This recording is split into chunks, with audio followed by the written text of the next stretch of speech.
Hi there, hope you're having a good day. Welcome back to another video. Highly requested list. And today we'll be talking about this year's best basketball shoes for those with wide feet. I really don't have much to clarify. Wide footers, you know who you are. On your laptop. Acknowledge me, please. Drop a like on the video if this helps a little bit, and we'll just get right into it. So I picked out like 5 or 6 that will work well for sure. But aside from width alone, they'll have to be good, like performance-wise. An example here is the Adi Zero Select 2.0. It's got a very spacious and forgiving fit in both the toe box and midfoot area. It's almost too wide, so going half size down is absolutely a must. And the problem is, traction is meh. As dust accumulates, it gets even worse. There's really not much cushion. Impact protection sucks, so that won't really qualify for this list. However, we'll stay in the Adidas lane for the first shoe. Their 2 best performers are the AE1 and Harden Volume 8. These 2 are okay for wide feet, but I wouldn't really categorize them as the most wide foot friendly options out there. AE1 is really about average in the midfoot, some dead space in the toe box. Harden Volume 8 is not as wide as the Volume 6 and 7. They became a lot tighter, especially compared to the puffer jacket design on the previous version, which was really cozy. Anyways, my pick from Adidas here is the Trae 3. Wide foot friendly, 100%. This is also an Adidas shoe that I think most people would have to size down, even if you have wide feet, in order to avoid heel slippage. So lockdown is a downside. Traction was decent. This is the first shoe that used their composite foam. On feet, they feel pretty bouncy. The foam absorbs impact pretty well, not too heavy, so that was good. But yeah, our emphasis here is the fit. And in that regard, the Trae 3's got plenty of room in the toe box, the most important part for our fellow wide footers. Enough space in the midfoot area too. That has a lot to do with the flat shape of the shoe in general. Seems like the type of upper construction that Trae prefers. Not much lacing, flat and wide. The same applies to his budget shoe, the Trae Unlimited 1 and 2. A lot of other Adidas basketball shoes in the past have had a spacious fit too, including their budget ones. Like another good one I can think of is the Son of Shai 3.0, the D Rose shoe. And their newest shoe, I think this line deserves more credit from not just wide footers, but all hoopers, given how simple and effective they are for the price. I'll leave that for the video coming up. Next one up, how about a surprise pick? When we think about shoes for wide feet, we almost never think about the Currys. Over the past few years, whenever I know someone with fat feet, one who happens to be a big Curry fan, you know who you are, and you know how you could never fit in the goddamn narrow Currys. I just tell them to avoid the Currys or size up. But his newest budget model, the Curry Splash 24, is actually great for wide feet. I think it might be the most obvious if we take a top-down view. Look at that midfoot width. And if you look at the outsole, that is a wide base. These guys retail for $100, but recently I've seen some good discounts.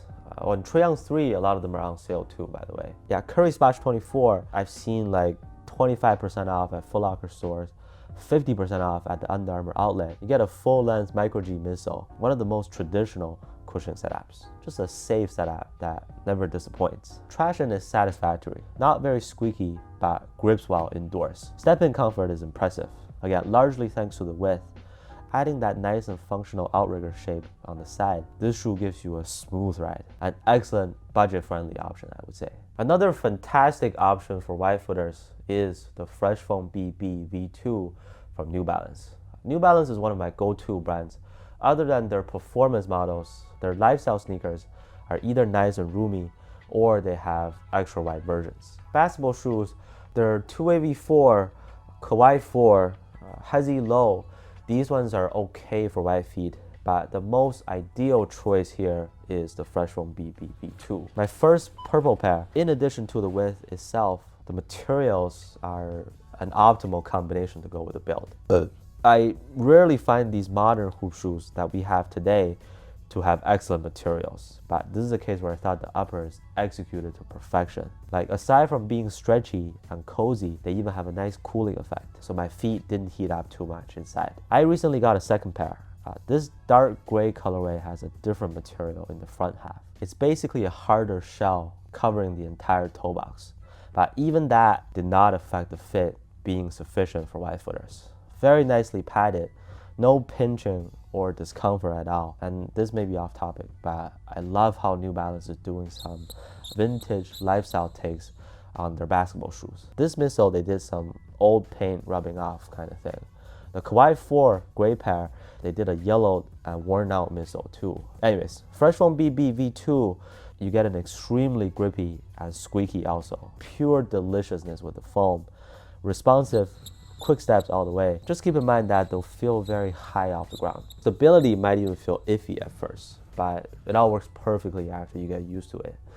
All right, let's look at Nike. So to be honest, Nike typically doesn't give us a lot of white foot friendly options. Similar to how the Currys never really worked for white footers before, the KDs I would generally avoid simply because they're narrow. But another big but here, this year's KD 17 that just came out not too long ago is surprisingly decent for white feet. Compared to the KD 15 and 16, the 17 is just a much more forgiving fit. The collar area opens up more, material stretches out more. Toe box is no longer super tight and snug. Like if we look back at the KD 15, incredibly good traction. Full length zoom strobo is one of the best midsole setups you can get, but that shoe is hella narrow, especially up front. I had pinching, soreness, but I couldn't really size up because there was already heel slippage going through the size. So it was kind of a dilemma. You won't have that type of problem on the KD 17, so I thought I'd mention that on this list. In a similar way, the GT Hustle 2 is another white foot friendly option from Nike.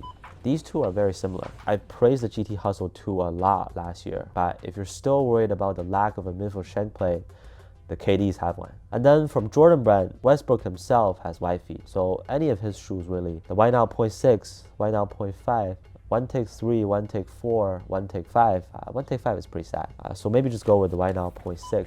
That's got a very wide base. I needed to go down a half size in those. They should be on sale, so you might be able to find some nasty deals on them still. One more very white foot friendly brand that I recommend, kind of like New Balance, is Asics. The problem is availability. To this day, they still don't even sell basketball shoes here in North America. But if you could manage to get a pair or try on a pair, I think you can easily tell the difference it makes when a shoe is made with comfort and fit in mind. Here I would suggest one of their newest releases, the Gelburst 28. Good for wide feet, great for flat feet too. As someone with slightly wider feet myself, I got the standard width version, and that's already good enough. The materials are soft and stretchy, so they break in more over time too. Asics also gives us extra wide versions on a lot of their models. If you're a 2E or 4E, they have specific versions that correspond to your width. My father-in-law only wears 2E from Asics. He would never ever touch another pair of shoes from any other brand. With the newest Gelburst, performance is top-notch across the board. What else can we possibly ask for, really? Just make them available in more places, I guess. Now, out of these ones that I mentioned today, they all fit well for white feet. But if I have to pick out one best performer from them, because I try to come up with a definitive answer every time there's a comparison made, that would be the Fresh Foam BB V2. It's not only spacious enough in most cases, traction is elite, it's very bouncy, very supportive, nice and comfortable on feet. You just need to get used to how elevated it feels, but this is just an amazing all-around shoe that gives you pretty much everything you need. My top pick out of these ones. And that concludes our list on the best basketball shoes for white feet. If I see other new options, I'll let you know in my video on them. We'll do another update like this later in the year. But most importantly, if you got white feet, let me know if you agree or disagree with my takes on them. Also, if you have other good options that fit you well, please feel free to share with us down in the comments. Thank you so much for watching, and I'll see you on the next one.